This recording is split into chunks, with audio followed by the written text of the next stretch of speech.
क्या तुम लोगों ने कभी सोचा है कि क्या होता अगर मिनाटो कभी मरता ही नहीं तो नारुतो का बचपन किस तरह से बीतता। तो चलो देखते हैं इसी चीज को इस अल्टरनेट टाइमलाइन में। तो इस टाइमलाइन की स्टार्टिंग में ओबिटो कोनोहा पर अटैक करता है जब नारुतो का जन्म होता है और वो कुशिना के अंदर से नाइन टेल्स को रिलीज कर देता है। पर मिनाटो ओबिटो को हरा देता है बिल्कुल ओरिजिनल की ही तरह। लेकिन इस वक्त कुशिना की कंडीशन बहुत ही ज्यादा खराब हो जाती है, लेकिन वो अपने बेटे के लिए कुछ भी करने के लिए रेडी होती है और अपनी लास्ट स्ट्रेंथ तक वो कुरामा को रोकती है और अपनी जान दे देती है। जबकि इस बार मिनाटो शिनिगामी को समन नहीं करता और वो एक अलग सीलिंग टेक्निक यूज करता है और कुरामा के आधा हिस्सा को अपने अंदर सील कर लेता है और आधे हिस्से को नारुतो के अंदर सील कर देता है। इसलिए इस स्टोरी में मिनाटो जिंदा रहता है जबकि कुशिना अपने लास्ट वर्ड कहकर मिनाटो के सामने मर जाती है। इसलिए मिनाटो अपनी वाइफ की डेथ की वजह से बहुत ही ज्यादा टूट जाता है, लेकिन अब वो डिसाइड करता है कि वो नारुतो के लिए जिएगा। जबकि दूसरी तरफ कोनोहा के लोग जो कुछ भी हुआ उसके लिए उचिहा क्लैन को ब्लेम करते हैं, लेकिन मिनाटो सबके सामने आता है और उचिहा क्लैन की तरफदारी करता है और मास्क मैन के बारे में बताता है। इस वजह से उचिहा क्लैन मिनाटो की इज्जत करते हैं और उचिहा मैसेकर भी कभी नहीं होता है। जबकि दूसरी तरफ नारुतो अब अपने पिता के साथ बड़ा होता है, लेकिन फिर भी मिनाटो अपने बेटे के साथ ज्यादातर वक्त नहीं बिता पाता है क्योंकि उसके पास बहुत सारे काम होते हैं। लेकिन इस स्टोरी में जिराया भी गाँव में ही रहता है और वो मिनाटो को नारुतो को रेस करने में हेल्प करता है और वो नारुतो की ट्रेनिंग भी कराता है। और जब फ्री टाइम मिलता है तो मिनाटो भी अपने बेटे को पर्सनली ट्रेनिंग कराता है। जबकि इस बार भी नारुतो से लोग डरते हैं क्योंकि वो एक जिंचुरिकी होता है, इसलिए उसके फ्रेंड्स भी नहीं होते हैं। पर मिनाटो और जिराया हमेशा उसके साथ होते हैं और मिनाटो अपने बेटे को कुशिना के बारे में बताता है। जिसके बाद नारुतो एकेडमी जाता है और इस बार नारुतो को लोग एक फेलियर नहीं मानते हैं क्योंकि नारुतो बहुत ही ज्यादा स्ट्रॉन्ग और इंटेलिजेंट होता है। इस वजह से वो बेस्ट स्टूडेंट्स में से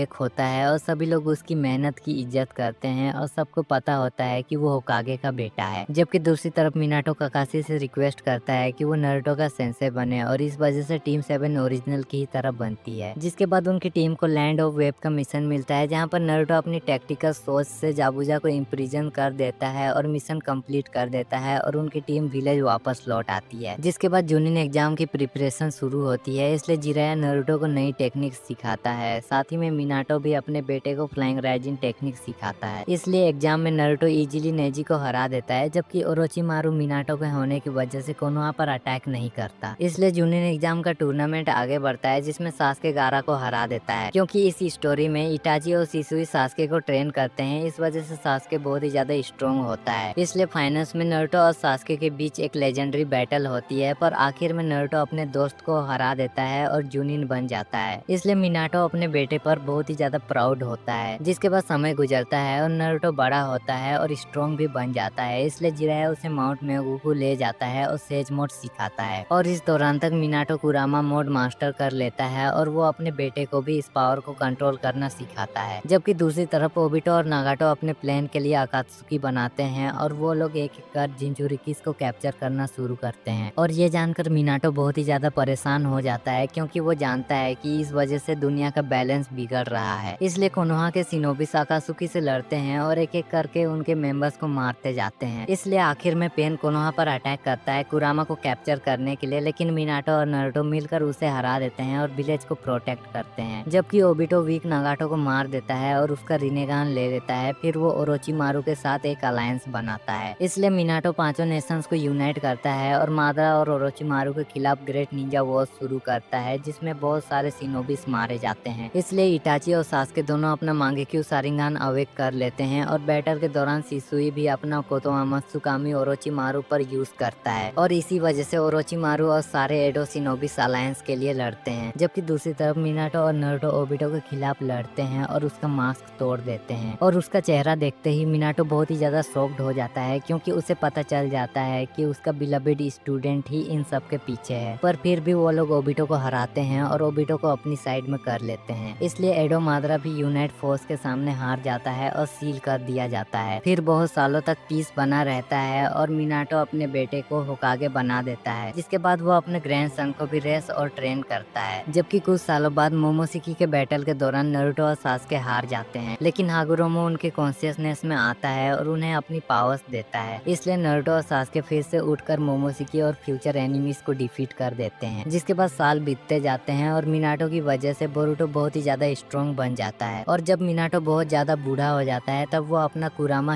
हिमावारी में ट्रांसफर कर देता है और आखिर में मिनाटो मर जाता है और आफ्टर लाइफ में कुशीना से मिलता है। और इसी के साथ ये वीडियो यहीं पर खत्म होती है। अब तुम लोग मुझे बताओ कि तुम्हें ये वीडियो कैसी लगी। अगर पसंद आई हो तो एक लाइक जरूर से कर देना। तो मिलते हैं किसी और वीडियो में।